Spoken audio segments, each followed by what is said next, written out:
Same-sex street lights to fight unconscious bias. Really? Let's have a look.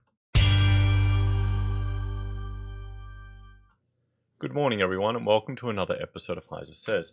I have my Umpelman t-shirt on, and today I'd like to look at a recent article about same-sex streetlights to push diversity across Canberra.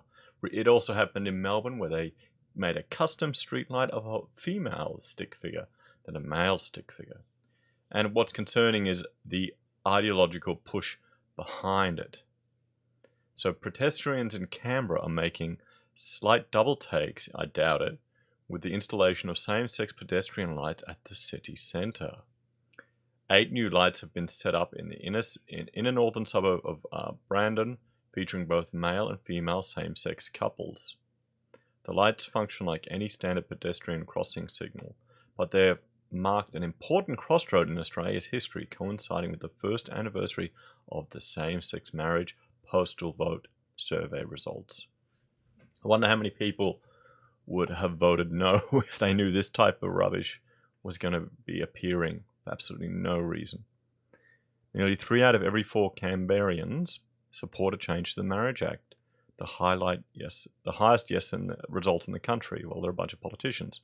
The CEO of the City Renewal Authority, Malcolm Snow, said the concept recognised the city's inclusive attitude. Brandon is a fantastic place. It already is the epicenter, if you like, of the expression of diversity in our city, he said. We want to strengthen that, so civic itself can be a place where people can celebrate and protest. So you want to contain them. That's what the city centre exists to do. I think it's important in our work that we provide the opportunity for people to reconnect with this. I've got no issue with having a public square for debate and discussion. What I am a bit worried about is the installation costs amount to $5,500, with a considerable portion involving setup costs. Yeah, the money would be getting the labour there, managing the traffic, getting up there to do it, more than just putting a little thing on there. That's $5,500. I'm hoping it came from private sources. I bet it didn't. It's estimated future projects will cost less and feature other diverse silhouettes at significant places around the city. Oh, so they're going to keep doing it. It's just going to get confusing. That's the thing. This is a wayfinding sign for just people to know when to cross and when not to cross. Why would you politicize this type of thing?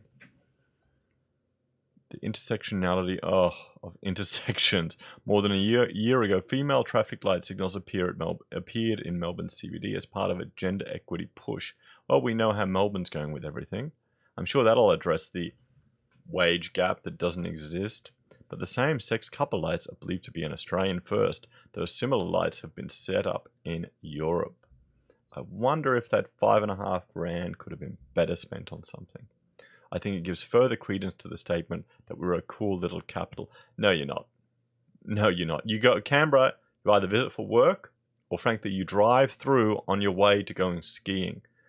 You may look at Parliament House, get bored, and leave. We're not adverse to looking at what other cities are doing, and where appropriate, copying them. Oh, sure. Suggestions of tokenism and virtual signaling. It's funny. It's a light signal. It's virtual signaling have been brushed off. Well, that's exactly what it is. It's completely pointless.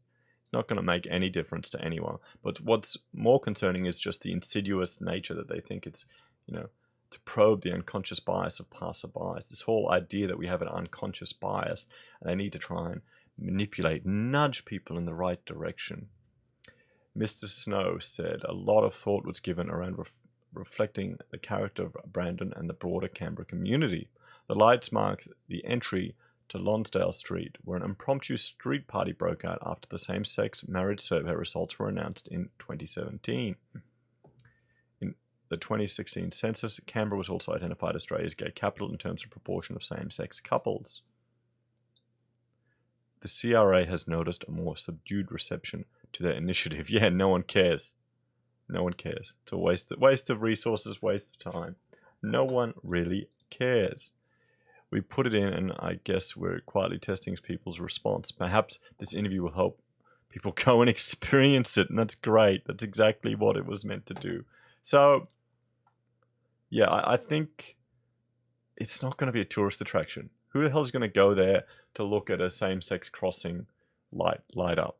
I mean, okay, you've got here, Ampelman, Berlin, the unique one in the world. They've got a shop dedicated to this. There's some historical significance to it because of the Cold War and the Berlin Wall, and it was the only place in the world that had one like this. So, you know, that's a bit of a tourist attraction. This isn't. This is just a gimmicky thing that they're trying to get a bit of publicity in. It's failing. No one even cares. What's more concerning is that this concept of unconscious bias is starting to manifest itself in physical infrastructure that our civilization is building, even in these small little steps. So let's have a look at just a small piece from Jordan Peterson about unconscious bias and the misuse of unconscious bias theory. Okay, so the implicit association test in principle is this word association game. It's actually predicated, I would say, on psychoanalytic ideas, most particularly on Jungian ideas, because Jung developed the association test many, many, many years ago. But it purports to investigate whether you are unconsciously biased towards one group or against another group. Could be gender, could be ethnicity, could be race, could be attractiveness, whatever.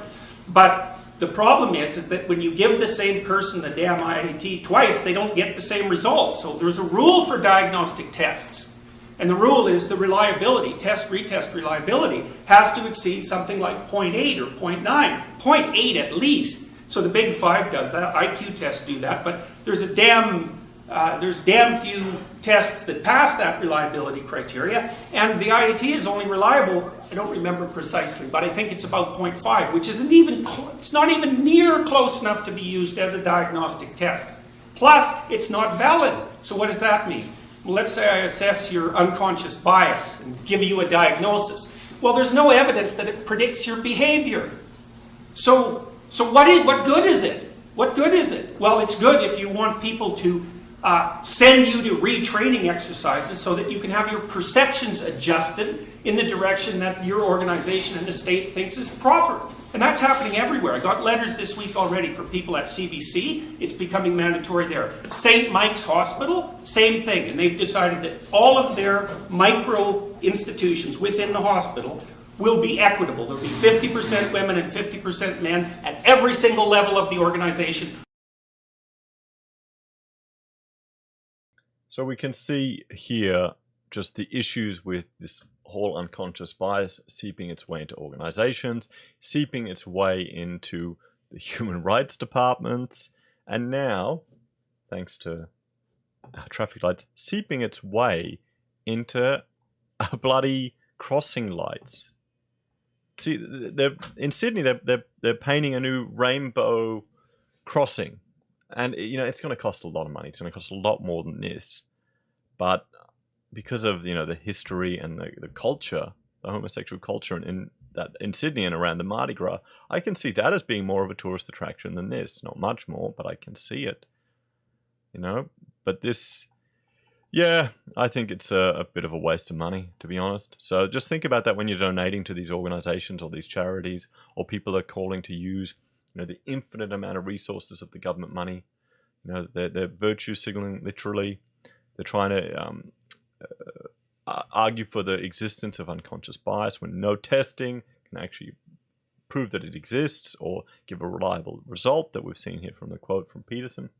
So guys, let me know what you think. Do you think this is a waste of time? Do you think it is going to, you know, make people think twice about it? Yeah. If you're gay, are you embarrassed that this type of stuff is happening? You know, you're just a normal bloody person.